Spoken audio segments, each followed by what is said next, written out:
Next हमारे पास last point है 15 page पर, पेज नंबर 15 है। यहाँ पे है स्टमक। स्टमक किसे कहते हैं बच्चे? आपका मैदा, जिसके अंदर आपका खाना आप खाते हो, तो आपका खाना कहाँ जाता है? स्टमक में जाता है ना, पेट में जाता है ना।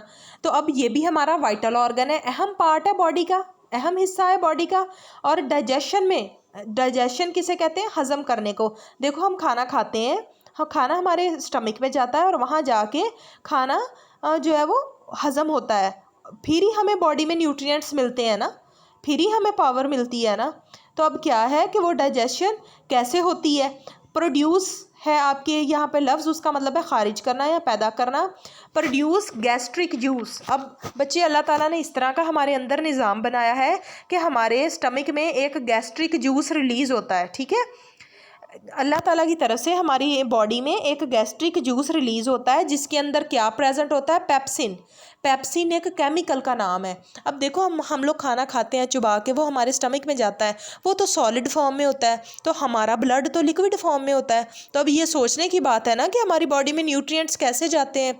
तो वो ऐसे जाते हैं कि हमारा खाना फर्दर आप समझो मज़ीद ग्राइंड होता है, मिक्स होता है, और इतना मिक्स होता है कि हमारा खाना बिल्कुल लिक्विड में चेंज होता है। उसमें के अंदर से फिर न्यूट्रिएंट्स निकलते हैं, ब्लड में चले जाते हैं, बाकी का वेस्ट मटेरियल हमारा रिमूव हो जाता है। तो अब क्या है, हमारी बॉडी में स्टमक में प्रोड्यूस होता है गैस्ट्रिक जूस, जिसके अंदर क्या प्रेजेंट होता है? पेप्सिन। पेप्सिन क्या काम करता है? Digest protein. अब हमारे खाने के अंदर जो प्रोटीन्स होती हैं उन सारों को हज़म करता है और हमारे ब्लड तक लेके जाता है। और हमारे स्टमक में क्या चीज़ होती है? एक और एसिड हमारे स्टमक में होता है, जिसको कहते हैं हाइड्रोक्लोरिक एसिड। अब इस एसिड का क्या काम है?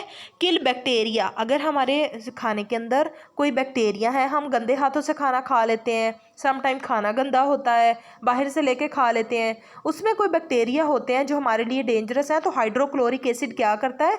उन बैक्टीरिया को मारता है, ताकि हमारी बॉडी में कोई इन्फेक्शन ना हो जाए। और दूसरा काम हाइड्रोक्लोरिक एसिड क्या करता है कि फूड इनटू लिक्विड। अब क्या करता है? फूड को चेंज करता है लिक्विड में। मैंने आपको कहा ना कि फूड हमारी सॉलिड फॉर्म में होती है, तो वो किस तरह से हमारी बॉडी में न्यूट्रिएंट्स जाएंगे? वो इतना उसको डाइजेस्ट करता है, इतना हजम करता है, इतना मिक्स करता है कि वो बिल्कुल लिक्विड हो जाता है, ठीक है।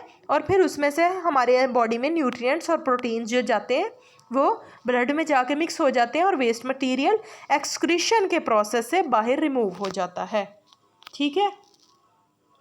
सो यहाँ तक आपका 15 पेज तक डन हो गई है रीडिंग। इस सारे को आपने अच्छी तरह से रिवाइज कर लेना है, मीनिंग्स लिख लेने हैं। मैं आपसे नेक्स्ट क्लास में पूछूंगी सारे।